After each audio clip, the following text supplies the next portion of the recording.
നമ്മുടെ ലൈഫിലേക്ക് ഒരു കുഞ്ഞുവാവ് വരുമ്പോൾ നമ്മളായിരിക്കും ഏറ്റവും കൂടുതൽ സന്തോഷിക്കുന്നത് അല്ലേ? നമ്മുടെ എനർജി അതുപോലെ നമ്മുടെ സമയം എല്ലാം നമ്മൾ വാവയ്ക്ക് വേണ്ടിയിട്ട് മാറ്റിവെക്കും. പക്ഷേ ഓൾറെഡി ഒരു ഫസ്റ്റ് ബോൺ ഉള്ള വീട്ടിലേക്കാണ് ഈ വാവ വരുന്നതെങ്കിലോ, ഈ ഒരു മൊമെന്റിൽ നിങ്ങൾ ഫസ്റ്റ് ബോണിൽ വരുന്ന മാറ്റങ്ങൾ നിങ്ങൾ ശ്രദ്ധിച്ചിട്ടുണ്ടോ? ചിലപ്പോൾ നിസ്സാര കാര്യത്തിന് വഴക്ക് കൂടുന്നതായിരിക്കാം, അല്ലെങ്കിൽ ഒരു കോർണറിൽ പോയിട്ട് ഇരിക്കുന്നതായിരിക്കാം, അല്ലെങ്കിൽ എനിക്ക് ഫസ്റ്റ് കിട്ടിക്കൊണ്ടുണ്ടായ അറ്റൻഷൻ കിട്ടുന്നില്ല എന്നുള്ളൊരു ചിന്തയായിരിക്കാം. കുട്ടികളുടെ മൈൻഡിൽ എന്താണ് നടക്കുന്നത്, അതുപോലെ തന്നെ ഡിഫറെന്റ് പേരന്റിംഗ് സ്റ്റൈൽസ് എങ്ങനെയാണ് അവരെ ഇമ്പാക്ട് ചെയ്യുന്നത് എന്ന് നമുക്ക് നോക്കാം. നമ്മൾ ന്യൂ ബോൺ ബേബിക്ക് മാത്രം അറ്റൻഷൻ കൊടുക്കുമ്പോൾ ഈ എൽഡർ ചൈൽഡിൽ വരുന്ന കുറച്ച് ചിന്തകളുണ്ട്. അതിൽ ഒന്നാണ് ജലസി എന്ന് പറയുന്നത്.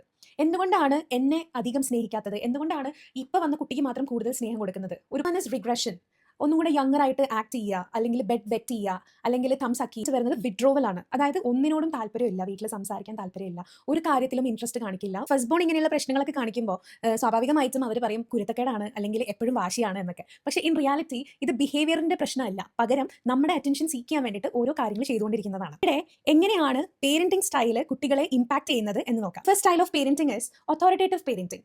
ഇവിടെ മൂത്താളുടെ ഫീലിംഗ്സ് നമ്മൾ അക്നോളജ് ചെയ്യും. ചെറിയ ആളുടെ കാര്യങ്ങൾ നോക്കാൻ നമ്മൾ മൂത്താളെയും ഇൻവോൾവ് ചെയ്യിപ്പിക്കും. ഓതോറിറ്റേറിയൻ പേരന്റിംഗ്, ഈ ഒരു പേരന്റിംഗ് സ്റ്റൈൽ എന്ന് പറയുന്നത് ഭയങ്കര സ്ട്രിക്റ്റ് ആയിട്ടുള്ള ഒരു സർക്കിളാണ്. അതായത് ഇമോഷണൽ സപ്പോർട്ട് ഇല്ലാതെ ഒറ്റയ്ക്ക് വളരണം. പെർമിസീവ് പേരന്റിംഗ് എന്ന് പറഞ്ഞാൽ ഇമോഷണൽ സപ്പോർട്ട് കൊടുക്കാതെ ആ ഒരു ഇമോഷൻ അല്ലെങ്കിൽ വിഷമം അല്ലെങ്കിൽ ജലസി കാണിക്കുന്നത് ഡൗൺ ചെയ്യാൻ വേണ്ടിയിട്ട് ടോയ് അല്ലെങ്കിൽ എന്തെങ്കിലും ടോക്കൻ കൊടുത്ത് സെറ്റിൽ ചെയ്യും. നെഗ്ലെക്ട്ഫുൾ പേരന്റിംഗ്, ഇവിടെ കുട്ടി താനെ വളർന്നോളും, അത് ഓട്ടോമാറ്റിക് ആയിട്ട് സെറ്റ് ആയിക്കോളും. ഇങ്ങനെയുള്ള ഒരു ചിന്താഗതിയുള്ള പേരന്റിംഗ് സ്റ്റൈലാണ്. How can you balance attention and love? അപ്പോൾ ഇവിടെ നമുക്ക് വാവയുടെ അറൈവലിനെ കുറിച്ച് ഓൾറെഡി ഒരു ഐഡിയ കൊടുക്കുക. എല്ലാ ദിവസവും ഓൾമോസ്റ്റ് ഒരു 10 to 15 മിനിറ്റ്സ് കുഞ്ഞിന് സംസാരിക്കാൻ വേണ്ടിയിട്ട് കൊടുക്കുക. ഒരു 10 to 15 മിനിറ്റ്സ് എൻറ്റയർലി അവർക്ക് വേണ്ടിയിട്ട് സ്പെൻഡ് ചെയ്യും. Avoid comparison. ഈ ഒരു ട്രാൻസിഷൻ നമ്മൾ വളരെ പേഷ്യൻസോട് കൂടി സ്നേഹത്തോടു കൂടി ഹാൻഡിൽ ചെയ്യുകയാണെങ്കിൽ വലുതാകുമ്പോൾ ഇൻ ഫ്യൂച്ചർ അവർ ഇമോഷൻ എങ്ങനെയാണ് ഹെൽത്തി വേയിൽ ഹാൻഡിൽ ചെയ്യേണ്ടത് എന്ന് പഠിക്കും.